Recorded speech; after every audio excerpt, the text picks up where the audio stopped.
அஸ்ஸலாமு அலைக்கும் வரஹ்மத்துல்லாஹி வபரகாத்துஹு. அல்ஹம்துலில்லாஹி ரப்பில் ஆலமீன். எல்லா புகழும் தூணின்றி வான்படை தேக இறைவன் அல்லாஹ் அவன் ஒருவனுக்கே அல்ஹம்துலில்லா.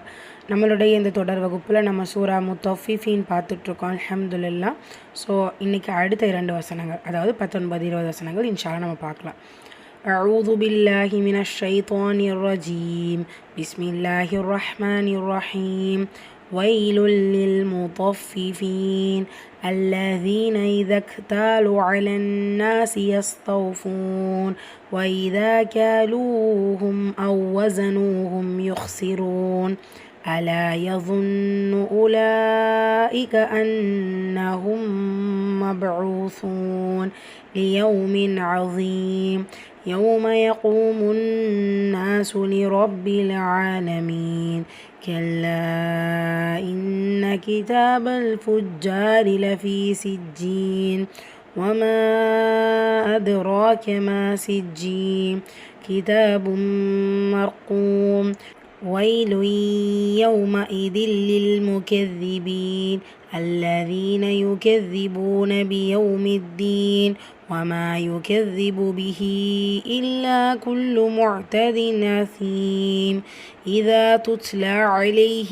آياتنا قال أساطير الأولين كلا بل ران على قلوبهم ما كانوا يكسبون كلا إنهم عن ربهم يومئذ لمحجوبون ثم إنهم لصالوا الجحيم ثم يقال هذا الذي كنتم به تكذبون كلا إن كتاب الأبرار لفي عليين. அல்ஹம்துலில்லாஹ். சூரா முத்தஃபிஃபீனுடைய 19வது வசனம். வமா அத்ராக மா இல்லியூன். வமா அத்ராக மா இல்லியூன். வமா வா ஃபத்ஹா மீம் ஃபத்ஹா. வமா மீமில் என்ன இருக்குது? மத்தா இருக்குது. மத்தை தொடர்ந்து அடுத்த வார்த்தையோட தொடக்கத்தில் ஹம்சா இருக்குது. மத்துல் முன்ஃபசில். 4 ஹரக்கத்தளவு நீட்டம் கொடுத்து ஓதுங்க. வமா அத்ராக. தால் சுக்குன் பெற்று வந்திருக்கு. கல்கலத்துல் சுக்ரா வார்த்தையோட இடையில வந்திருக்கிறனால சிறிதாக அசைச்சு ஓதுனால் போதுமானது. அது ராக்க. ரா அலிஃப் சகீரா இருக்குது. 2 ஹரக்கத்தளவு நீட்டம் கொடுத்து ஓதணும். அது ராக்க. மா இல்லியூன். மேல அலிஃப் மத்தா 2 ஹரக்கத்தளவு நீட்டம் கொடுக்கணும். இல்லியூன். ஐன் கெஸ்ரா. இ லாம்லேயும் ஷத்தா இருக்குது, யாலையும் ஷத்தா இருக்குது. நேற்றுக்கு நம்ம பார்த்தது இல்லீன்னு பார்த்தோம். அப்படின்னா இன்றைக்கி நம்ம பார்க்கறது இல்லியூன். ஸோ ரெண்டுமே கவனம் செலுத்துங்க. ஃபஸ்ட்டு ஈன், செகண்டு யூன். இதில் லாமுக்கும் அழுத்தம் கொடுக்கணும், யாக்கும் அழுத்தம் கொடுக்கணும். ஸோ வசனத்துடைய முடிவில் மத்துல் 6. தொடக்கத்துலேருந்து நம்ம எந்த ஹரக்கத் கொடுத்து ஓதுறோம், it means 2 or 4 or 6 counts. அதை அப்படியே கண்டினியூ பண்ணி ஓதிக்கிட்டே வரோம் இன்ஷா அல்லாஹ்.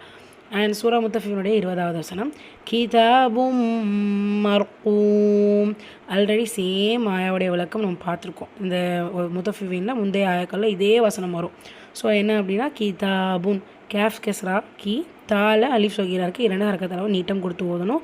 புன் தன்வீன் இருக்கா, தன்வீனை தொடர்ந்து லெட்டர் மீம் இருக்குது. ஸோ இதுதான் பில் குன்னா, இணைச்சி குன்னா செஞ்சு ஓதணும். கிதாபும் மர்கூம். மீம் ஃபத்ஹா பெச்சு வந்திருக்கு. ஃபத்ஹாவை தொடர்ந்து ரா சுக்குன் பெச்சு வந்திருக்கு. இந்த இடத்துல ரா சுக்குனை வல்லினமாக ஓதணும். ஆல்ரெடி நம்ம இந்த சட்டம் பார்த்துருக்கோம். ஃபத்ஹாவோ தொம்மாவோ தொடர்ந்து ரா சுக்குன் வரும்போது அந்த ரா வல்லினமாக இருக்கும். கெஸ்ராவை தொடர்ந்து வரும்போது மெல்லினமாக இருக்கும். மர்கூம். இந்த இடத்துல என்ன? மதுல் 6 தான். 2 or 4 or 6 கவுண்ட்ஸ் கொடுத்து ஓதணும். 2 ஆயம் ரிப்பீட் பண்ணிடலாம். பிஸ்மில்லாஹிர் ரஹ்மானிர் ரஹீம். வமா அத்ராக மா இல்லியூன். கிதாபும் மர்கூம். அல்ஹம்துலில்லாஹ். அடுத்த 2 வசனங்கள் இன்ஷா அல்லாஹ் நாளை பார்க்கலாம். அஸ்ஸலாமு அலைக்கும் வரஹ்மத்துல்லாஹி வபரகாத்துஹு.